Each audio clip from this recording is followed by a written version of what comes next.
They invited him to hang out after work. But it wasn't about hanging out. The first mistake Brandon made was saying yes. The second mistake was getting in their car. Brandon had only been working at the warehouse for about 2 weeks when they started talking to him. Not everyone, just a few guys. The kind that didn't really mix with the rest of the staff.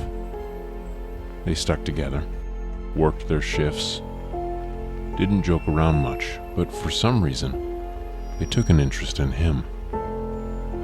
It started small. Comment here and there. Where are you from?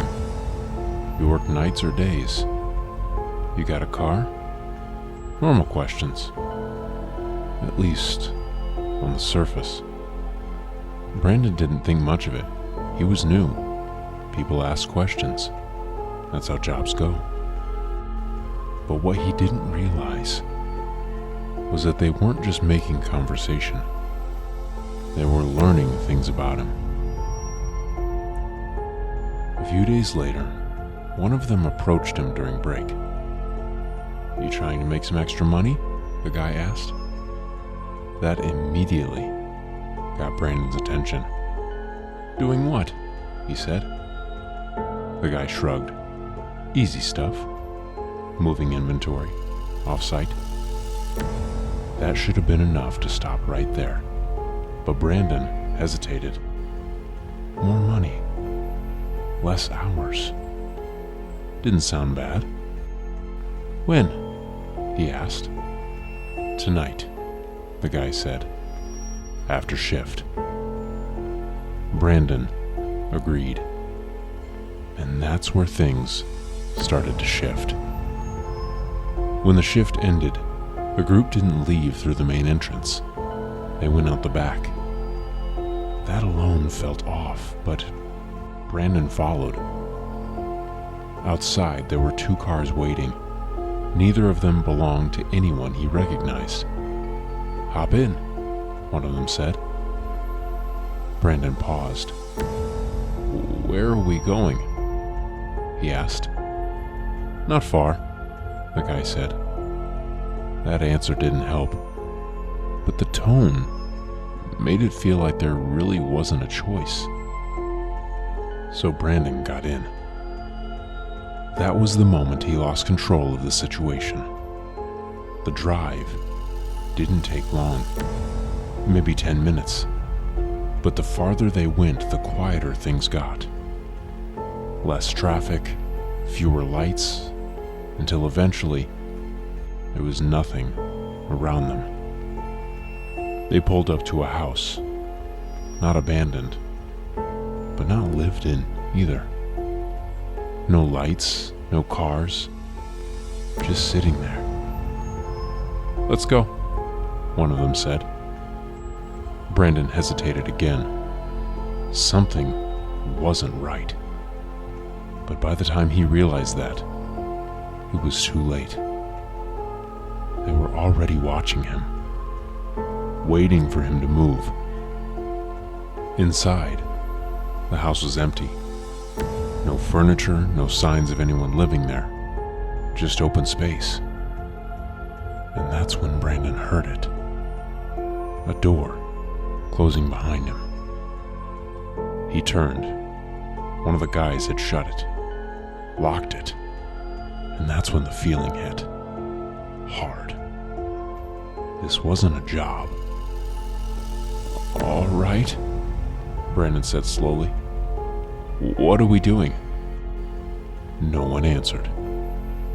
Instead, one of them stepped forward. "You got your wallet on you?" he asked. "You got your wallet on you?" he asked. The tone wasn't friendly anymore. It wasn't casual. It was direct. Brandon didn't respond. Another one stepped closer. "What about your phone?" That's when Brandon noticed something. One of them had something in his hand. Small. Metal. A blade. That was it. That moment where everything becomes clear. He wasn't there to work. He was there because they wanted something from him, and they weren't asking. Brandon made a decision right then. He wasn't going to wait. "I'll give you everything," he said, trying to keep his voice steady. "Just let me leave." They didn't move, didn't respond, just watched him, like they were deciding something. That hesitation was all he needed. Brandon moved, fast. He shoved past the closest one, ran for the door. Someone grabbed his shirt. It tore. He didn't stop, unlocked the door, and ran. Outside, into the dark. Behind him, footsteps. They weren't letting him go. He ran toward the road. Didn't know where it led. Didn't care. Just needed distance. A car passed. He ran into the road, waving. The driver slowed. Brandon yanked the door open. "Go!" he shouted. The driver didn't ask questions. They drove, fast. Brandon looked back once. The house was still there. The guys standing outside, watching. Not chasing anymore, because now he wasn't alone. Police were called. The house was searched. Empty. No signs of anyone living there. No evidence of what happened. Like it had been used and cleared out. Brandon quit that job the next day, and he never went back. Because the part that stayed with him wasn't just what happened. It was how easily it could have gone differently.